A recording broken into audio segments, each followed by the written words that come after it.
Good afternoon, everyone, and welcome to today's webinar, Developing the Passport Learning Outcomes and Proficiency Criteria, Natural Science. I am Kate Springsteen, Project Coordinator of Member and Education Services for the Interstate Passport. This webinar, along with all of our webinars in this series, is being recorded and will be made available at www.wiche.edu/passport/webinars by tomorrow, October 27th. If you have questions throughout the webinar, please type your question into the question box on the GoToWebinar panel, and it will be brought to the presenter's attention. Following this webinar, I will be sending out an email with information on where to find the recording of this webinar, as well as a link to a survey which we would very much appreciate if you would fill out. I am delighted to introduce you to our presenters for today's webinar, Patty Flatt and Tom Krabacher. Patty holds the rank of Associate Professor of Chemistry at Western Oregon University, where she has developed a new chemistry emphasis degree option in medicinal chemistry and pharmacology. Her educational background includes a MS in plant ecology from the University of Denver and a PhD in biochemistry from Vanderbilt University, where she conducted research on the molecular mechanisms of cancer biology. Tom Krabacher has been a faculty member in the Department of Geography at the California State University, Sacramento for over 25 years. His academic interests are in the areas of population demographics and climate change, particularly as they apply to sub-Saharan Africa, where he has conducted fieldwork in Sierra Leone, Mali, and South Africa. For the past decade, Tom has also served on the statewide academic senate of the California State University system, with responsibility for monitoring higher education legislation at the state level. Welcome, Tom and Patty. Hello, everybody. This is Tom. Glad to be here. Patty? Yep, and this is Patty. So we're going to start today by reviewing just what the Interstate Passport is designed to do. So if I could have the next slide. All right, so it is essentially a block transfer model system that allows students to transfer their general education core requirements from one institution to another with very minimal extra costs or need to repeat coursework. And what really makes this program unique is that it's based on learning outcomes. And these learning outcomes have been developed by committees of college faculty from several different states. And so that's actually a really powerful tool because it provides a process of review and peer editing, if you will, to help us achieve the most relevant and well thought out learning outcomes that are truly supported by faculty at both 2-year institutions and 4-year institutions. So in addition, if we could still go back, sorry. Yeah, so in addition, our faculty teams have also developed proficiency criteria, which are examples of ways that teachers are currently meeting these learning objectives in their own classrooms. So faculty that are new to the Passport are welcome to incorporate PCs into their classrooms if they like them, or they can keep their own assignments and to meet those learning objectives. So the PCs are really only examples that are designed to help faculty compare what level other faculty are teaching at within the program. So for me, I've really found them to be a nice guide when I've been assessing my own coursework and the assessment tools that I use in my classroom. So finally, one of the other major parts of the Passport involves student tracking and progress. So when students are transferring from one institution to another, there's a tracking progress to show if they're being successful in their new programs. And so this really helps to ensure quality education at all the Passport institutions. If I could have the next slide. So overall, the real purpose then of the Passport is to reduce unnecessary repetition of academic coursework after students transfer. So this really saves students both time and money. If we could have the next slide. So the components of the Passport that we're going to be focusing on in today's talk are the development of the Passport learning outcomes and proficiency criteria for the natural sciences. And the key feature to keep in mind here is that they've been developed by faculty teams from both 2-year and 4-year institutions, and that they represent faculty from several different states. If we could have the next slide. So these faculty teams actually represent discipline-specific teams that have been assembled to meet the needs of each of the major Passport general education requirements. And this includes 9 fundamental education blocks that are shown on this slide. So this starts with our foundational skills that are at the bottom of the slide, the oral communication, written communication, and quantitative literacy. And this is followed by 4 knowledge of concept blocks, which include creative expression, the natural sciences, human cultures, and human society and the individual. And finally, there's 2 cross-cutting blocks that are in the middle here, the critical thinking and the teamwork and value systems. So today we're going to focus on the natural science block. If I could have the next slide. And really the development then of the natural science learning outcomes and proficiency criteria. So before we jump into that, I think it's important to understand just what we mean when we say a learning objective. And so this is essentially a statement that defines what each student should know or be able to do to attain their lower division general education proficiency in that feature.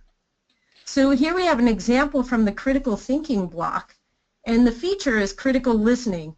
So the learning objective that was developed for this is serving this feature is that the students will be able to listen and critically evaluate the speaker's central message and use of supporting materials. So if you're a teacher, this is what you must be able to evaluate and assess within your own classroom to meet the requirements of this learning objective. And then the proficiency criteria is shown below.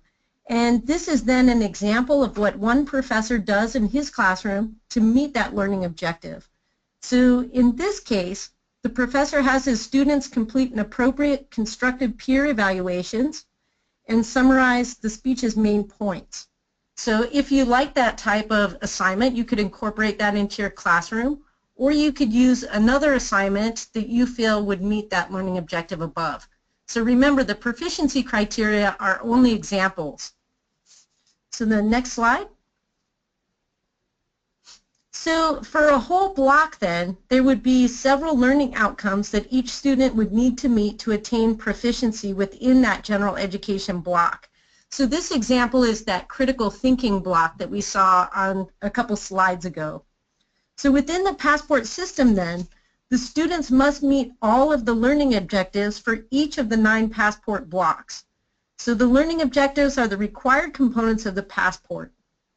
So I'm going to turn it over now to Tom to give you some of the details about the development of the natural science block. If we could have the next slide. As Patty explained, the key to the passport are the learning outcomes in which students must demonstrate proficiency, and the criterion or the criteria that students use to demonstrate proficiency in a particular learning outcome. And what we're going to do here, at least for the next few minutes, is use the natural science content area as an example to show how the passport learning outcomes, or PLOs, and the proficiency criteria that by which students demonstrate competency in those learning outcomes were developed. Now, Patty also stressed another important thing, and that is that the development process of the content area, the learning outcomes and the proficiency criteria, was entirely faculty-based and faculty-driven. And in the case of the natural sciences, it represented 10 faculty from 7 different states meeting together to identify the learning outcomes and eventually the proficiency criteria. The next slide shows the states involved and the institutions involved in each of those states, as well as the disciplines, the faculty representatives from those from those institutions brought to the discussions in Boulder where the learning outcomes and the proficiency criteria were developed. The next slide simplifies this a bit, both by institution type and discipline. And it's important to stress that the institution types were both 4-year institutions, baccalaureate degree granting universities, as well as 2-year institutions.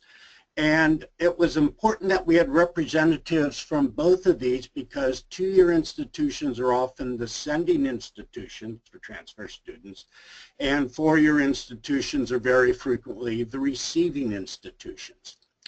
The disciplines involved, you can see, include the life sciences, the biological sciences, as well as the various physical sciences, chemistry, the geosciences, and physics.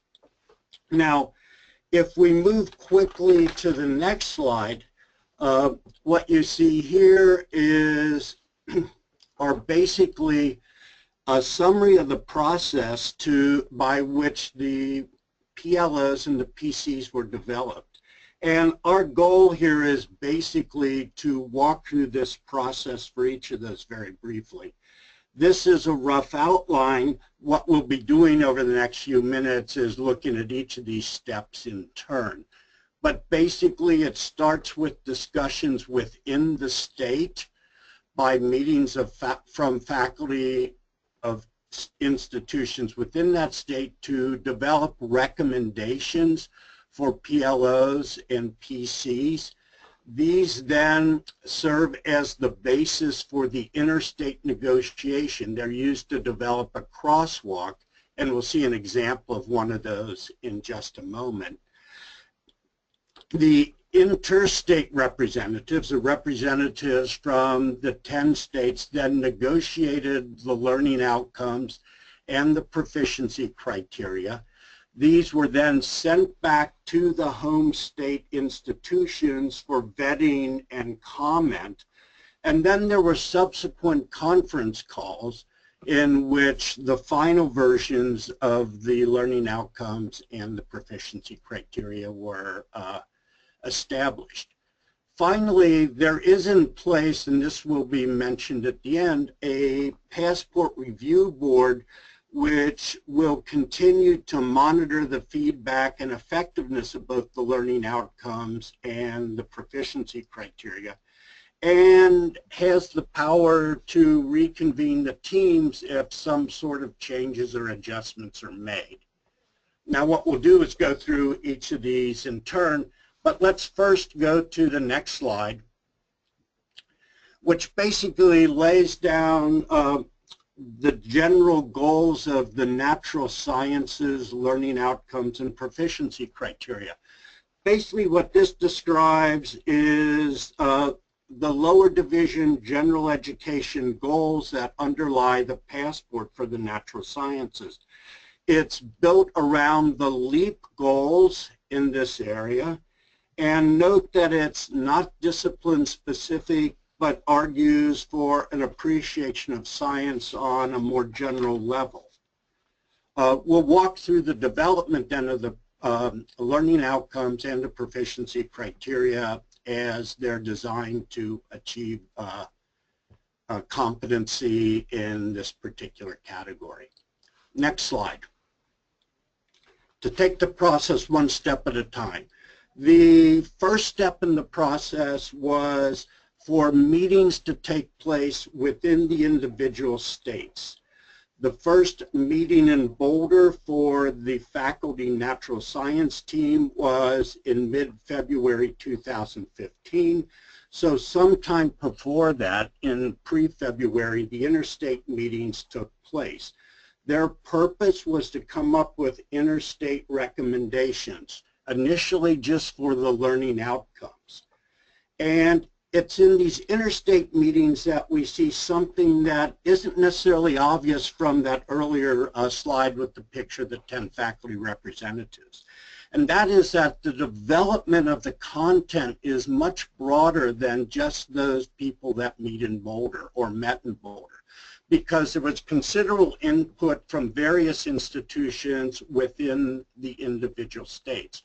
California, where I'm from, had input from representatives of 6 institutions, 3 community colleges or 2-year institutions, 3 campuses of the California State University system or 4-year institution. So faculty participation is much broader than just the members of the natural science team itself.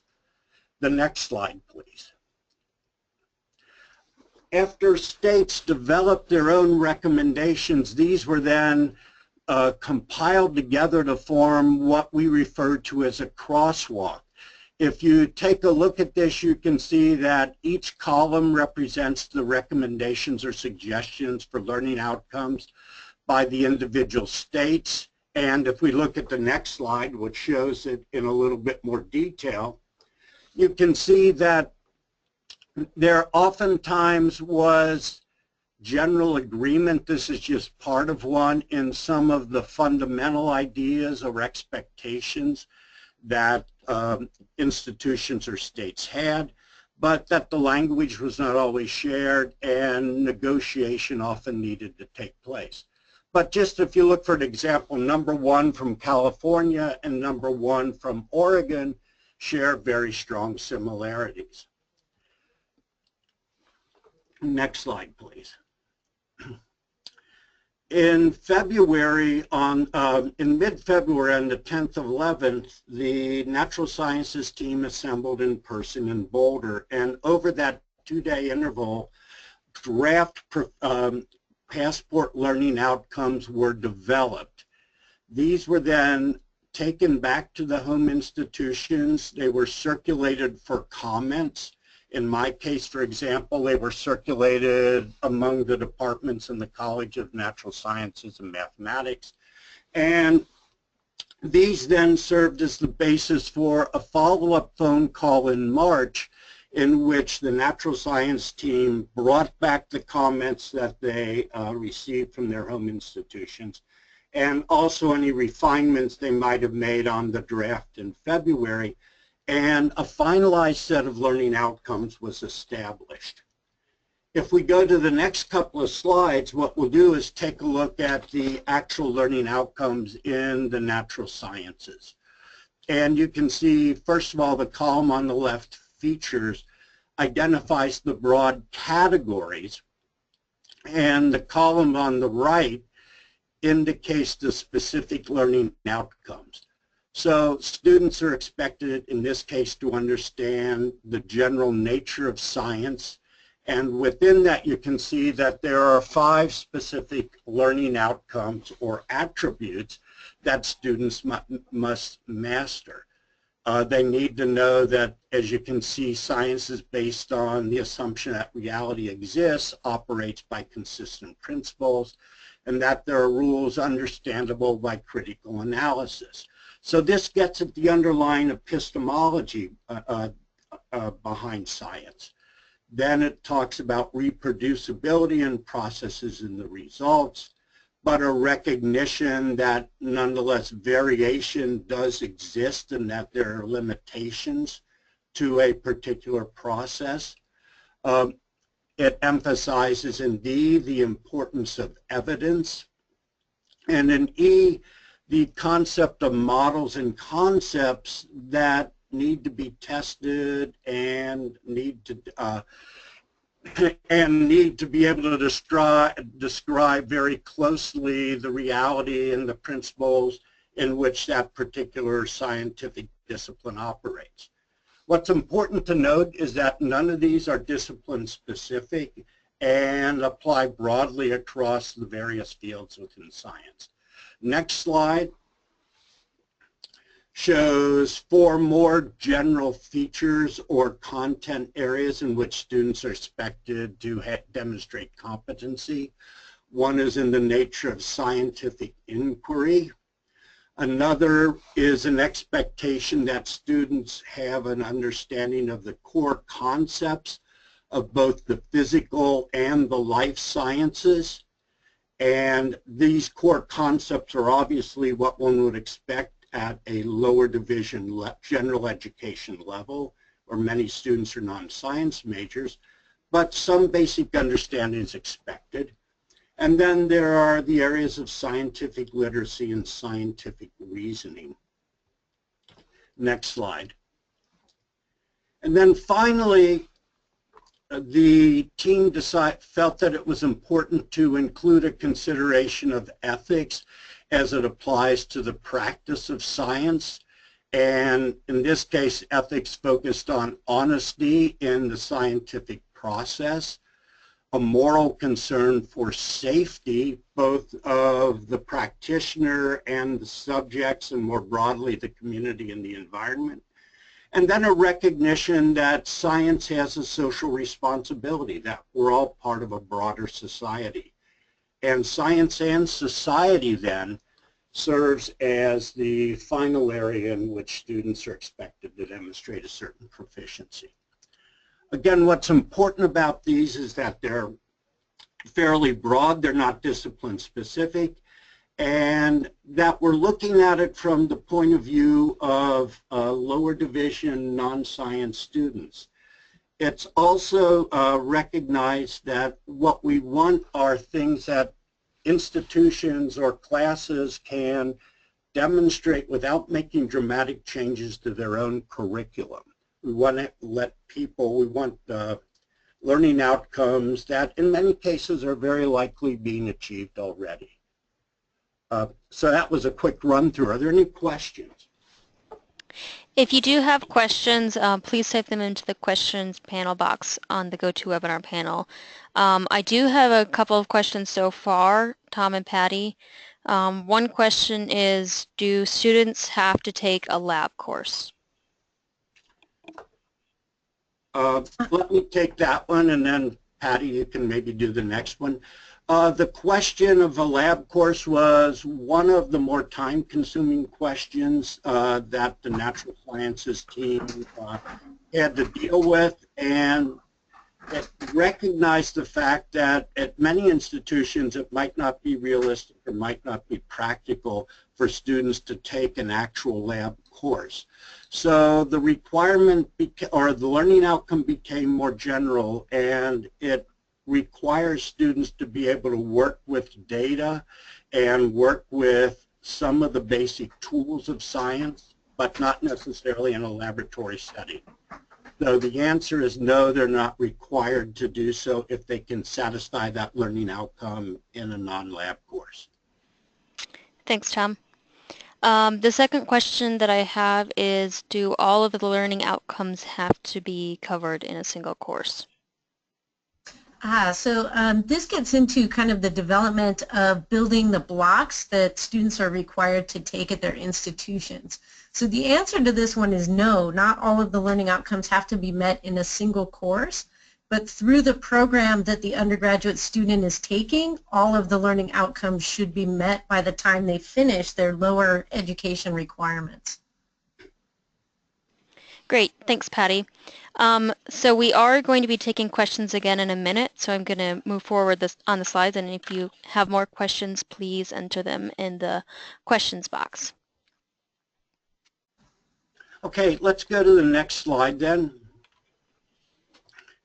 Once the learning outcomes were established, it then fell to the natural science team to identify sample proficiency criteria by which students could demonstrate that they had met those particular learning outcomes, that they had demonstrated competency in those learning outcomes. And the process for this was similar to the process that was used for the PLOs. There were first intrastate meetings by representatives from institutions within the individual states.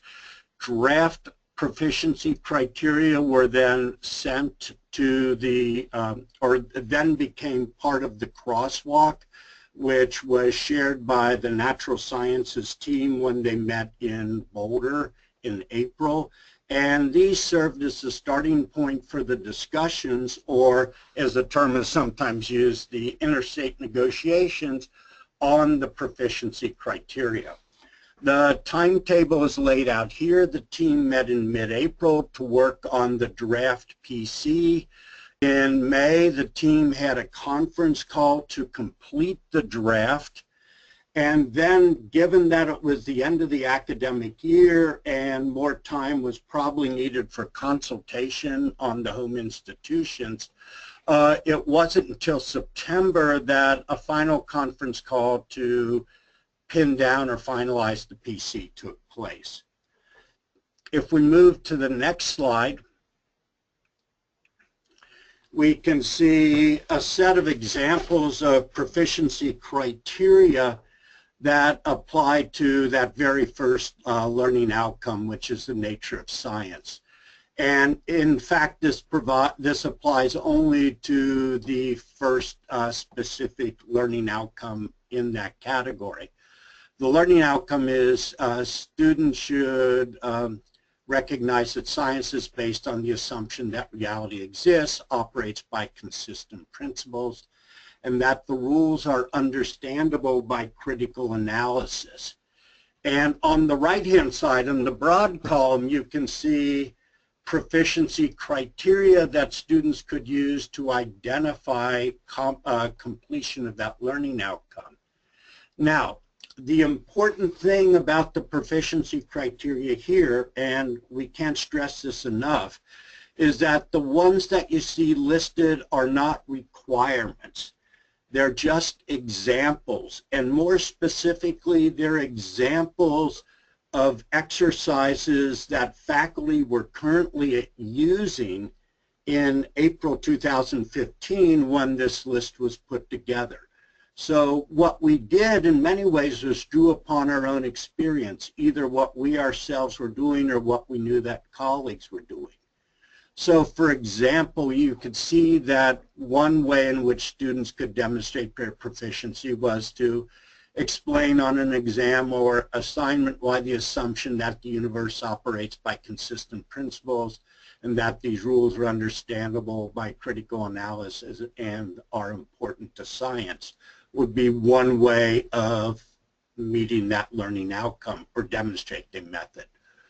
And the second one was students mathematically solve problems illustrating commonly accepted theories to show that results match that observed. For example, the calculation of gravity or Avogadro's number, theoretical yields of a chemical reaction, and so forth. Again, these are just examples. And then we had a number 2 in there. Students can explain how science differs from other ways of understanding the world. And that was to students prepare a list of questions amenable to scientific inquiry and a list of questions that are not, and give reasons for their choices. Again, these may work for some instructors. They clearly worked for the instructors who were using them at the time, but they're not requirements, and individual instructors or courses can develop their own criteria that meet their needs. Next slide. That was a much shorter presentation. I'm sure you're grateful. Do we have any questions now up to this point?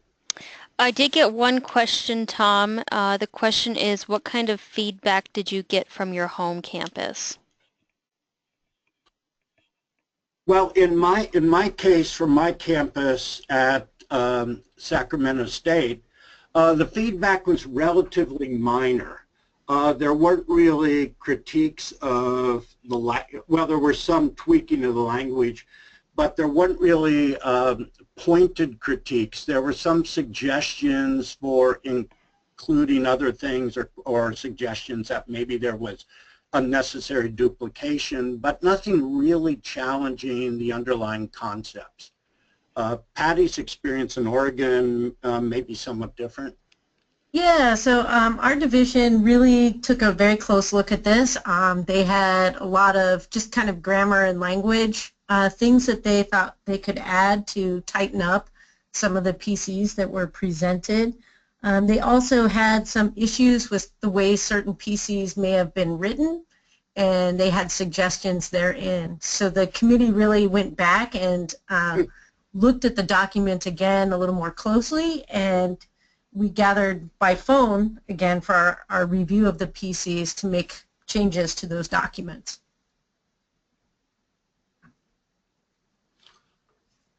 Do we have any other questions, Kate? I do have another question. It's the natural science PLOs are more complex than other areas. Is there a reason they are more detailed than other areas? I don't think that it was anything we set out to do. I think it was just a reflection of The amount of detail, we might want to refer to it as the richness that came to us from the individual states. And to a certain degree, we tried to accommodate those expectations or recommendations that the state made. The other thing is, I think that we just had a group of team members who really wanted to dig down into it. And part of the problem, or one of the challenges, was reining it in and not letting it get too long or too specific. Thanks, Tom. I have another question. Were your colleges already using the LEAP outcomes? If so, was there much consistency in creating the PLOs? So for Western Oregon University, we've actually been we're kind of in the process of making that big shift to the LEAP learning objectives. They were just adopted on our campus last year. So this has been kind of a remodeling process for us, and I actually think the adoption of the Interstate Passport at our institution, which just recently happened actually this month, it just passed our faculty senate, so we're in the process of becoming an Interstate Passport institution, is very timely for us. And so we're doing a lot of remodeling of our general education requirements at the time. So they're helping us formulate our new assessment design on campus, essentially. At Sacramento State, we have been undergoing a review and revision of our general education program over the past couple of years, and the LEAP learning outcomes are starting to inform that revision. We're not sticking strictly to them. That is to say, we're not using them as our only guide, but there's a very close correspondence with what's there. So there isn't a lot of conflict with what our campus is doing and what the LEAP learning outcomes call for. Great. Thanks, Tom and Patty. So let's move forward and again enter your questions in the questions box, and we have one more section where we'll take some questions. Okay, the next section, if you hit the next slide, is basically for Patty and I just to reflect on the process itself. We present this kind of idealized picture where everything runs fairly smoothly, but at the same time, there were bumps in the road along the way, and I think it's informative and useful to talk a bit about what those were. And we're going to alternate back and forth on some of these. So Patty, if you want to kick it off. Sure. So some of the challenges came in a general misunderstanding of the process of designing the PLOs and the PCs and kind of what was required of the committee. So when the committee actually created the learning objectives and then brought them back for each of our divisions for vetting, then we did a round of phone conferences that Tom's talked about to help us revise our document that was based on the faculty feedback at each of the 10 institutions. I don't think that it was clear totally to the committee that the PLOs were then locked in stone at that point, that they were a finalized document. So that when we did the same process then for the PCs, when we brought those back, like to my division here at WU, my division was looking at the learning objectives again in addition to the PCs and wanted to make some changes to the learning objectives at that time, and so it got a little bit confusing. So navigating that challenge was one of the things that we faced in this process. Yeah. That was a challenge. There was a push by some institutions to, in many ways, revisit the earlier parts of the process fairly late in the game. And what Patty mentions there is one example of that. And we just weren't able to go back because if we kept doing that, we could never really get to a chance to finalize things. Patty, let me take the next one too. One of the problems we also ran into among ourselves, but did get in the case a couple examples of feedback, was that people were forgetting that the purpose was to identify not competency for a graduate in a particular science major, but identify what was the basic acceptable competency for the lower division for a student who might not be a science major. And also to recognize that many institutions may require additional upper division general education or course requirements. So there was a tendency or there was a need to sort of tone back our expectations and tone back the kind of specificity, which leads to maybe the next point that you want to take, Patty? Yeah, so in kind of developing this content area, we struggled a little bit with the inclusion of both the physical and the life sciences in those content areas because some schools, including WU, kind of have different requirements in our current general education requirements. So students at Western can actually go into more depth in one subject area rather than being required to have both natural science areas in the physical and the life science studies.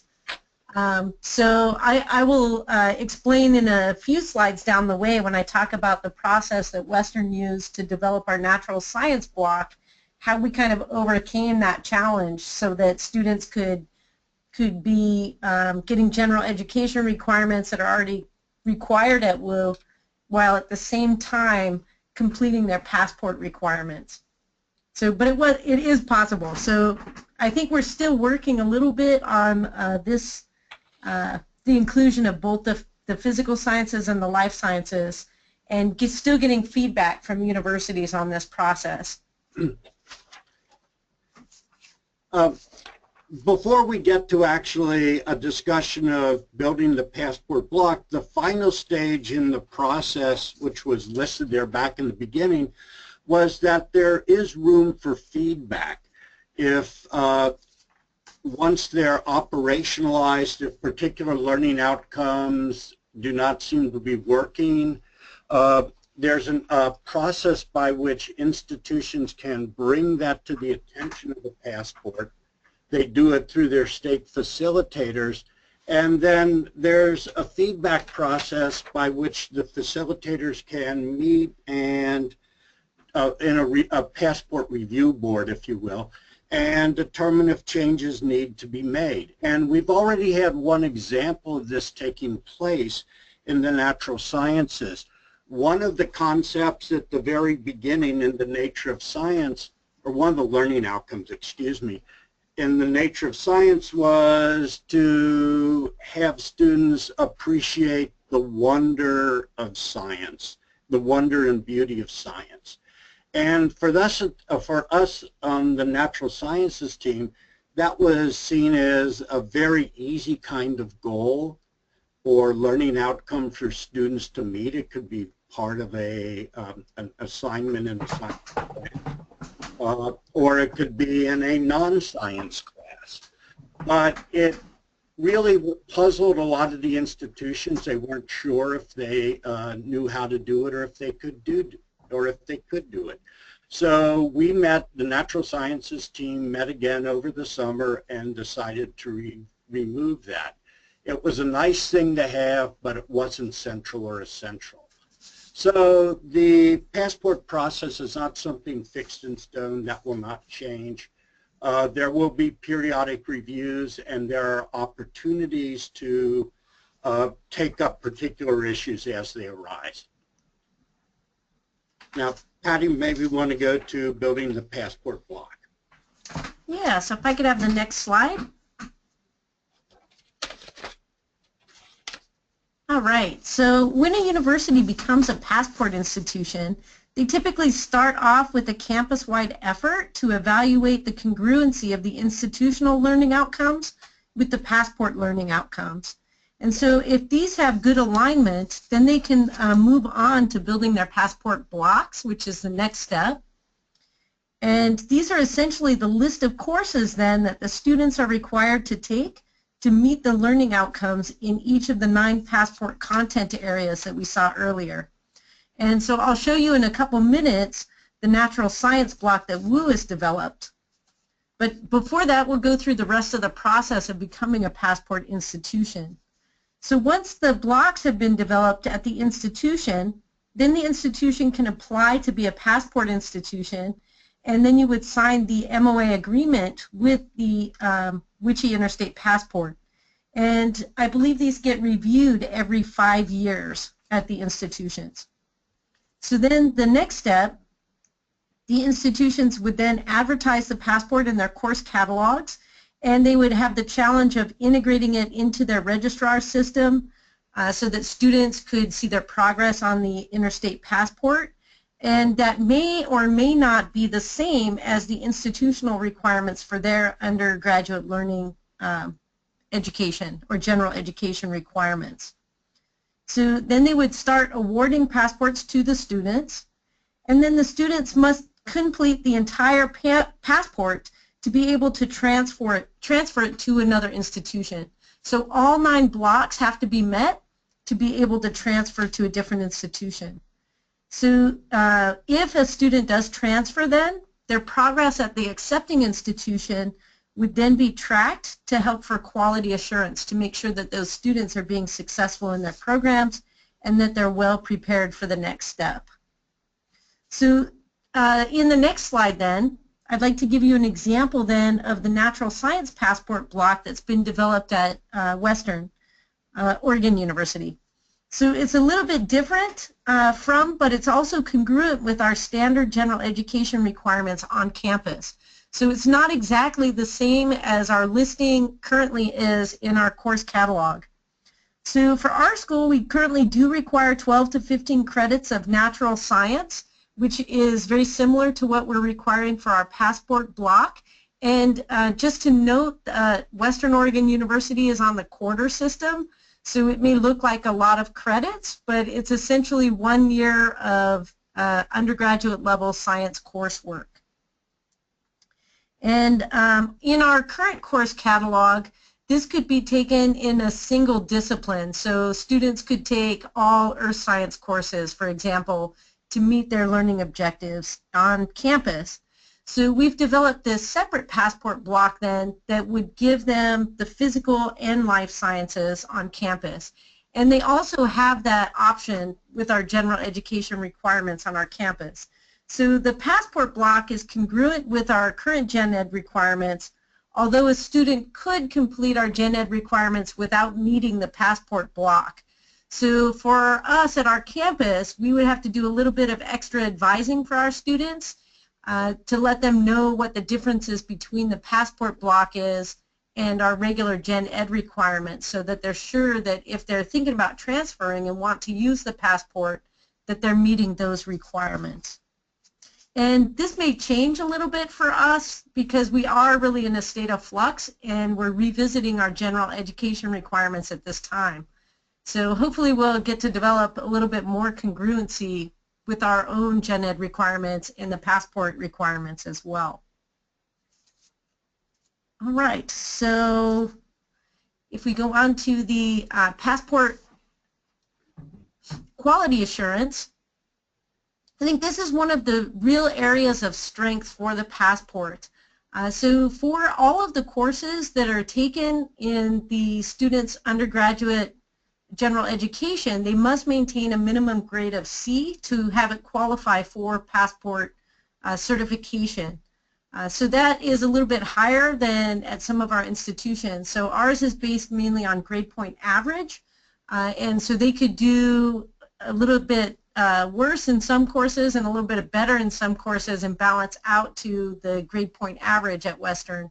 But for the passport, they have to maintain that C average in all of their coursework.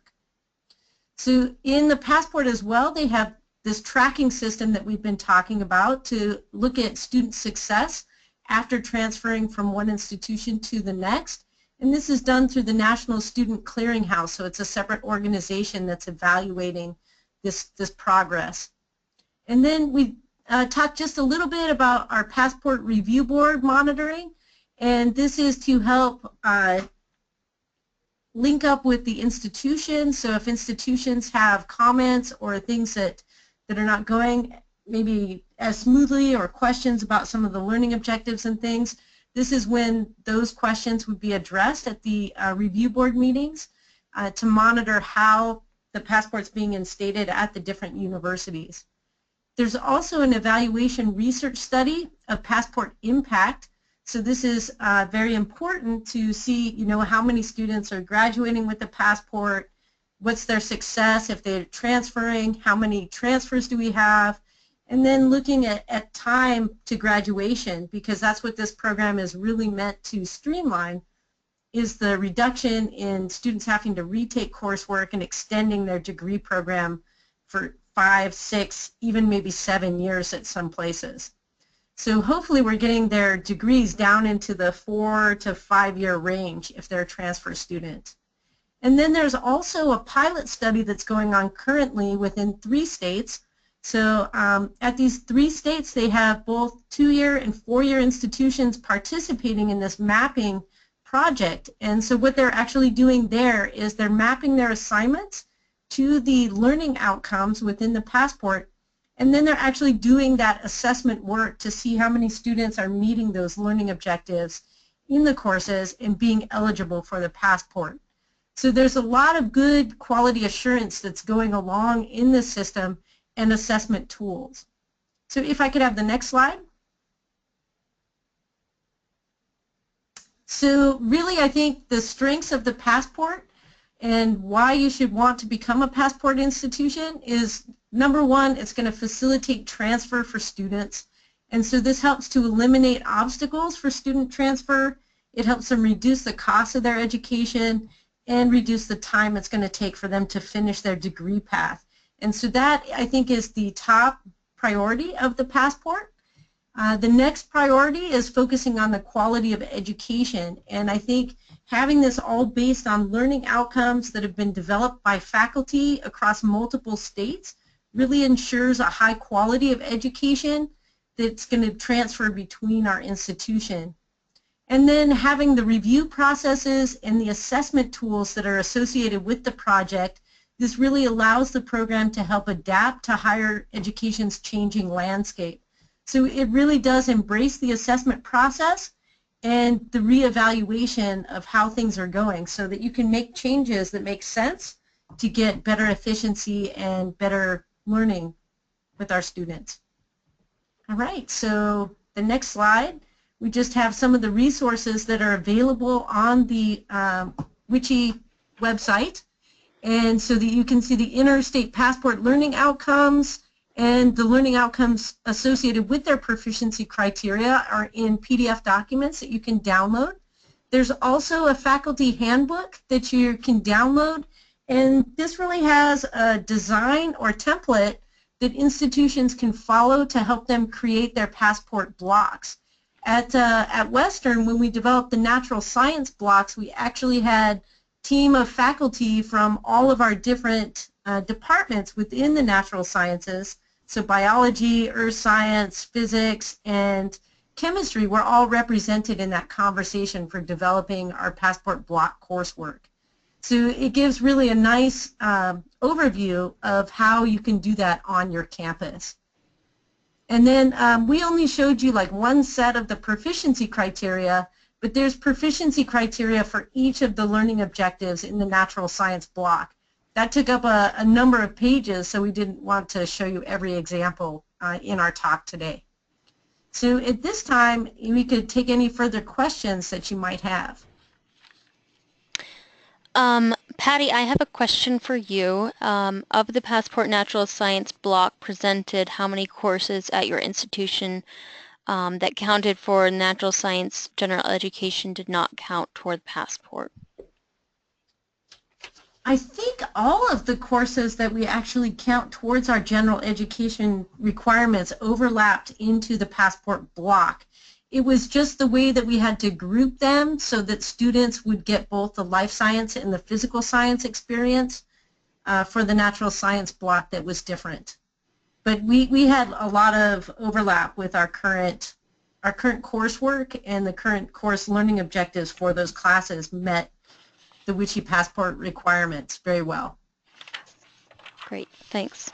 I have another question. I'm going through the PLO PC handbook on the website, and I don't see any PC that that I currently am using. Can I create my own?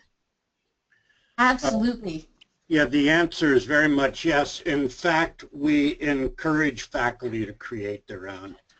And what's listed are just examples of what other people are doing to give you some idea of how they go about it. But definitely create your own. Okay, thanks. Yes. Sorry. And in a large part, I think most faculty, can find assignments that they're currently doing that meet those learning objectives. So just like going through your own coursework and saying, oh, I identify that as meeting learning objective 2. You can use already existing things. So you don't have to do a lot of work to evaluate your courses. You can kind of evaluate what you're already doing at your institutions.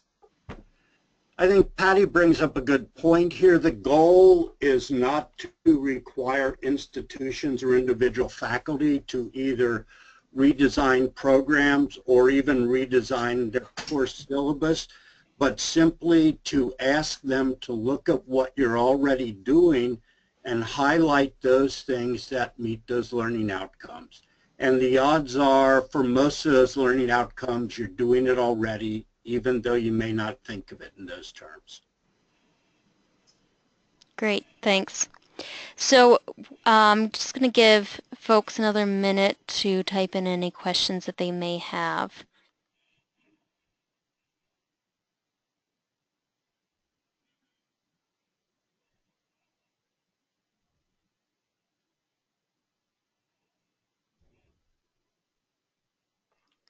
Okay, we have another question. The question is there a cost associated with an institution becoming a passport institution?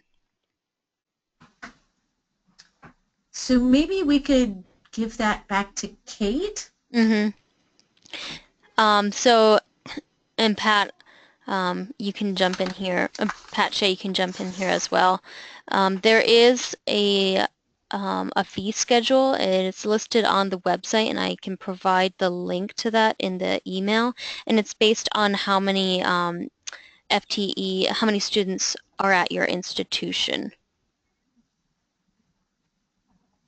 So Kate, this is Pat Shea. I'm the principal investigator for the Interstate Passport project, and I would just add to that we do have a special opportunity now for the first 100 institutions will be able to participate in the passport on a no-fee basis for the first 5 years. So if you're interested in becoming a passport institution, you might want to take advantage of that opportunity. Now, I think, Kate, there's information about that on the website right now, as well as Correct. what that future fee schedule will be.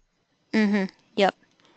There is, and I will send out a link to that specific web page along with the other information in my follow-up email.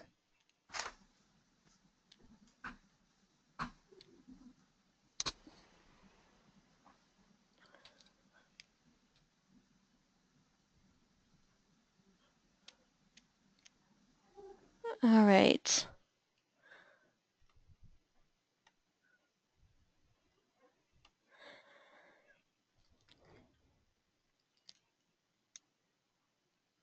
So I haven't received any more questions.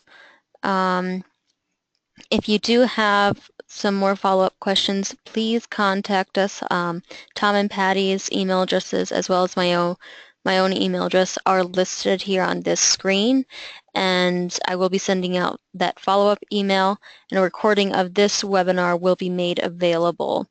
With that, I want to thank Tom and Patty again for doing this presentation, and I want to thank everybody else for participating in today's call. I hope you have a great rest of your day. All right, thank you very much. Thank you.